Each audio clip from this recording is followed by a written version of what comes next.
लोक बरोबर फोटो काढायला सुद्धा त्या ठिकाणी घाबरत होते. आज या गोष्टीचं समाधान वाटलं की सरांच्या निवडीनंतर सर्वसामान्यांचा आवाज त्या ठिकाणी निघू शकतो, सर्वसामान्यांना बोलायची संधी त्या ठिकाणी मिळू शकते. सर, आज मला माझ्या मनामध्ये मोठा प्रश्नचिन्ह आहे. आपण पोखरी गावचे सुपुत्र आहात, आपल्याला निवडून येऊन 90 दिवस झाले, मग 90 दिवसानंतर पोखरी या गावामध्ये आपला सत्कार का होत आहे? खरं तर सगळ्यात पहिल्या दिवशी सत्कार आपला पोखरी या गावामध्ये व्हायला पाहिजे होता. मला याच्या मागची कारणं माहीत नाही. तुम्हाला वेळ मिळाला नाही का, गावकऱ्यांना वेळ मिळाला नाही की तुम्ही वेळ दिला नाही, हे अनेक प्रश्न माझ्या मनामध्ये सतत त्या ठिकाणी येत राहतात.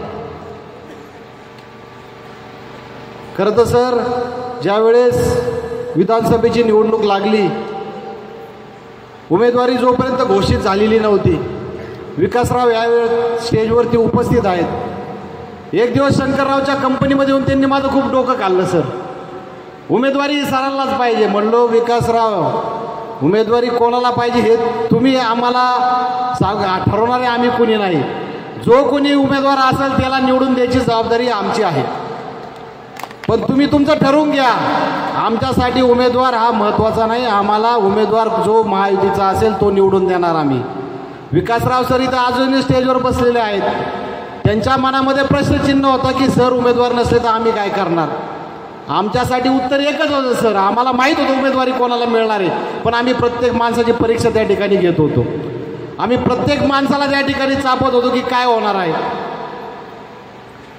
सर, खरं तुम्हाला सांगू का सर, तुमची उमेदवारी ही तुम्हाला मिळणार ही फायनल होती. तुमची उमेदवारी जी शेवटच्या दिवशी डिक्लेअर झाली ना, सगळ्यात मोठा फायदा सर हा तुमच्या आमदारकीला निवडीमध्ये त्या उमेदवारीचा झालेला आहे. कदाचित ही उमेदवारी जर 15 दिवस आधी, 1 महिनाभर आधी जर डिक्लेअर झाली असती तर कदाचित हा निर्णय सुद्धा वेगळा लागला असता. समोरचे माणसं सर खूप हायवेमध्ये होते. आणि सर्वात महत्त्वाचं सर, या निवडणुकीत काय झालं असेल ना सर, जेवढे कावळे होते ना सगळे कावळे उडून गेले, जेवढे मावळे होते ना तेवढे सगळे मावळे रावले. आणि खऱ्या अर्थाने जी खंड लढवली ना ती सगळी मावळ्यांनी लढवली. सर, तुम्हाला सांगतो, आपला सर विजय हा 1500 मतांनी झालेला आहे. आज सर तुमच्या शेजारी शंकरराव मांडीला मांडी लावून बसले आहे. ते सुद्धा निवडणुकीमध्ये तुमचा प्रचार करत होते, पण छुपा प्रचार करत होते. ते सुद्धा शेवटच्या दिवसापर्यंत बाहेर कुठं पडले नाहीत. आणि सर, सगळ्या गावांनी मी मगापासून तुमच्या गावाचं ऐकतोय, सगळे गाव नुसतं त्या सरपंचावर तुटून पडले. कोण आहे तो सरपंच? एकदा त्याचा निर्णय तर लावून टाका सर. सगळ्या गावाला त्या सरपंचाचा प्रश्न पडला, कोण आहे त्या सरपंच? निर्णय तुम्ही एकदा लावून टाका बरं. तुमच्या गाणी लागला नाही म्हणून तर सरांपर्यंत गेला तो निर्णय. तुम्हाला खरं अर्थानं सांगतो की आपल्या सर्वांचं भाग्य असं चांगलं आहे की तालुक्याने उशिरा का व्हायना 5 वर्षाची केलेली चूक 5 वर्षानंतर सुधारण्याचं काम केलेलं आहे. आज आपल्याला असं सुसंस्कृत नेतृत्व लाभलेलं आहे. बऱ्याच जणांनी खंत बोलून दाखवली त्यांच्या भाषणामध्ये की सर ह्याला जवळ करू नका, सर त्याला जवळ करू नका.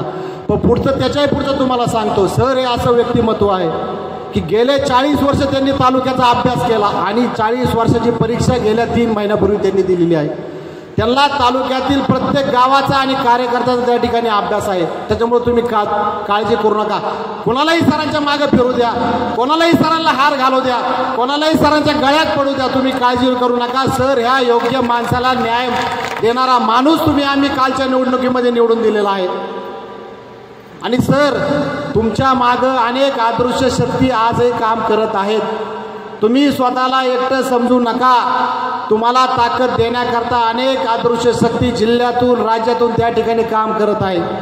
कालच्या निवडणुकीमध्ये ज्यांनी 5 वर्ष फक्त माच केला, सत्तेचा माच केला, सत्तेच्या माध्यमातून कार्यकर्त्याचा माज मोडायचं काम केला, त्याच्या कालच्या निवडणुकीमध्ये तुम्ही माज मोडायचं काम केलेलं आहे. आणि हे सर्वसामान्य जनता कालच्या निवडणुकीचा निकाल लागेपर्यंत कुणालाही वाटत नव्हतं की सर निवडून येणार म्हणून. पण आम्हाला खात्री होती, आम्ही तळागाळात फिरत होतो, आम्हाला माहीत होतं येणाऱ्या निवडणुकीचा निकाल लागेल तर सरांच्याच बाजूला लागेल.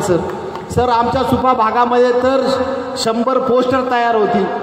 मी एका कार्यकर्त्याला फोन केला, अरे म्हणलं तू कशाला खर्च वाया घालतो, कुठून आले पैसे, तुमच्याकडे बोगस आलेले पैसे म्हणून पोस्टर छापून ठेवले. त्यांनी सर बॅनर लावून ठेवले होते की आमदारपदी निवड झाले म्हणून शुभेच्छा. आज काय परिस्थिती आहे त्यांची? आज त्यांना तालुक्यामध्ये फिरताना त्यांनी केलेल्या कालच्या कृत्याची प्रत्येक ठिकाणी त्यांना विचार करू. आज तुम्ही सांगा सर, एक सर्वसामान्य माणूस या ठिकाणी येऊन भाषण करत होता, याचं समाधान आम्हाला वाटत होतं. त्याला तोडकं मोडकं कसं का व्हायना तो बोलायचा प्रयत्न करत होता. त्याच्या मनातल्या भावना तुमच्या निवडीनंतर सर्वसामान्यांचा आवाज या तालुक्यामध्ये परत एकदा त्या ठिकाणी बाहेर पडायला सुरुवात झालेली आहे. सर आपल्याला सर खूप मोठे कामं करायची. सर तुम्हाला सांगतो आज, आणि मी काल आपली सभा झाली त्या ठिकाणी, आपल्या निगोज घाटामध्ये सभा झाली. तुम्ही जे सांगत होते ना की आपल्या गावातली सत्ता आपल्याबरोबर नाही, सर माझं तुम्हाला सांगतो, ह्या गावापेक्षा आमचा अधिकार तुमच्यावर जास्त आहे. मतदानाचं जर मतदानाचा हिशोब हे निघाल तर आम्ही तुम्हाला मतदानाचा हिशोब दाखवू. बाई 2 मिनिट थांबाल, मला बोलू द्या, नंतर तुमची जाणार. सर यांना परत एकदा तशी तुम्ही परीक्षा दिली सर 40 वर्षानंतर, यांना एकदा 6 महिन्यानंतर वर्षभरात त्यांची परीक्षा घ्या, मग यांना कामं द्या. तुमच्या सभापती काळामध्ये सर्वात जास्त काम जर कुठं झालं असेल ते या टाकळी घाटामध्ये झालं. सरांचे चिरंजीव डॉक्टर साहेब या ठिकाणी व्यासपीठावर आहे. मी डॉक्टरांना एकच प्रश्न असायचा माझा, डॉक्टर आपल्याला टाकळी गटातून किती लीड भेटेल? डॉक्टर माझे पाटील 7-8 हजार मताचं भेटेल. मी म्हणतो मग आपल्याला काही अडचणी येणार नाही. पण सरांबरोबर फिरताना मला जाणवलं, जी सरांनी तुम्हाला उशिरा तारीख दिली ना, म्हणजे मला असं वाटतं बरं का, ही तुम्हाला जाण करून करता दिली की तुमच्या गावातील सुपुत्र असताना ह्या गावामध्ये खरं तर विरोधकांचा बूथ सुद्धा लागायला नाही पाहिजे. या व्यासपीठावरती शंकरराव नगरे आहे, त्यांनी आमच्या गावातून पंचायत समितीची निवडणूक लढवली. तुम्ही त्यांना विचारा, आमच्या गावातून त्यांच्या विरोधामध्ये फक्त 2 अंकी मतं होते. त्यांचं स्वतःचं मतदान सुद्धा त्या गणामध्ये नव्हतं अख्ख्या. माझ्या विरुद्ध वसंतराव चेडेंनी जिल्हा परिषद निवडणूक लढवलेली आहे. आमच्या गणाची परिस्थिती तुम्ही त्यांना विचारा. ते जिल्हा परिषद सदस्य एकदा होते, त्याच्या दुसऱ्या निवडणुकीमध्ये ते माझ्या विरोधात झेडपीला उभे होते. शंकरराव तुमच्यापेक्षा मायाबरोबर दत्ता नाना खंबीर उभे, ते बघा तिथं खुर्चीवर बसून वरती येते कायम. जोपर्यंत असे मित्र माझ्याबरोबर आहेत तोपर्यंत आम्हाला कोणी हरू शकत नाही. आणि सर त्याच्या पुढचं सांगतो, मी देवाचे आभार याच्याकरता मानतो की देवाने मला माझ्या राजकीय आयुष्यामध्ये सर्वात पहिलं अपयश मला दिलं. ह्या अपयशामुळं मला माणसं ओळखायची त्या ठिकाणी देण मिळाली, नाही तर मी माझ्या आयुष्यात कधी माळकं ओळखू शकलो नसतो. मला कळालंच नसतं कोण खरे कोण खोटे कोणी मतदान. मी आज सर तुम्हाला एकदम खात्रीपूर्वक सांगतो, एखादा माणूस पुढून गेला ना मतदान करून, मी 100% सांगू शकतो की ह्यांनी मला मतदान केलं की आपल्याला मतदान केलं किंवा नाही केलं. लोक छान छान बोलल्यानंतर मी समजू शकतो की यांनी आपल्याबरोबर होता का नव्हता. हे फक्त मला जी देवाने देण दिली ना, मला पहिलं अपयश दिलं ना, केवळ ह्या अपयशामुळे हे शिकू शकलो. जर मला पहिल्याच वेळेस जर लोकांनी यश दिलं असतं ना, मी सुद्धा कालच्या आमदारासारखा हवेत गेलो असतो आणि लोकांना पायाखाली तोडलं असतं. सर आपल्याला अजून तालुक्यातून खूप घाण साफ करायची, आणि हे काम सर तुमच्याकडे दिलेलं आहे. देवय कृपेने हे काम तुमच्याकडे आलेलं आहे. आणि ज्ञानेश्वराची जी ओवी ना सर, शेवटचा दिवस गोड व्हा तुमच्या आयुष्यामध्ये, खऱ्या अर्थानं तुमचा शेवटचा दिवस गोड होण्याकरता ही आमदारकी तुम्हाला सर देवाने दिलेली.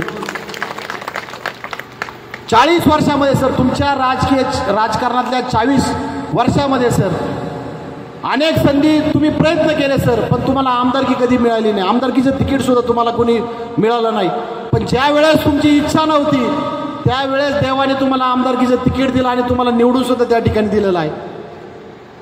आणि मला सर तुमच्याकडनं खात्री आहे की जी तालुक्याची इथून मागच्या 5 वर्षाच्या मधले सोडले, ती जी तालुक्याची बिघडलेली राजकीय घडी असेल, तालुक्याची संस्कृती आहे, तुमच्या माध्यमातून परत तुम्ही ती आणताल आणि आपल्या तालुक्याचं गेलेलं वैभव परत एकदा तुम्ही आणताल याची मला खात्री आहे. मी अधिक वेळ घेणार नाही, उशीर खूप झालेला आहे. निजामबाई मला म्हटले मग तर तुम्ही 2 शब्दामध्ये बोला. निजामबाई आता 2च शब्दात बोलतो, मी जास्त वेळ आपला घेणार नाही. आणि आपल्या भागातील आपल्या गावातील खरं तर सर आपल्या गावचे सुपुत्र आहेत. सर हा एक अतिशय विचारवंत आणि एक चांगला माणूस आपण निवडून दिलेला आहे. सरांनी त्यांच्या राजकीय आयुष्यामध्ये केलेली कामं आणि जी पेरणी केली, खऱ्या अर्थानं ती पेरणी त्यांना कालच्या निवडणुकीमध्ये कामाला आलेली आहे. आपल्या गावानं सुद्धा त्यांच्या मागं भक्कमपणे उभे राहिलेले आहात. आपल्या गावामध्ये मोठी दहशत होती, आपला आवाज दाबण्याचा प्रयत्न केला, तुम्हाला पैशाने तोडण्याचा प्रयत्न केला, तरीसुद्धा तुम्ही चुपून का व्हायना, गपचूप का व्हायना सरांना मतदान केलं. त्याबद्दल मी सर्व गावकऱ्यांचे आणि परिसरांचे या ठिकाणी आभार मानतो. अधिक वेळ न घेता आपण सर्वांनी या ठिकाणी आमचा सुद्धा सत्कार केला, त्याबद्दलही आपले आभार मानतो. आणि येणाऱ्या काळामध्ये सरांच्या मागं विचारानं ताकदीनं उभं राहताल अशी आपल्या सर्वांना हात जोडून कळकळीची विनंती करतो आणि या ठिकाणी थांबतो. धन्यवाद.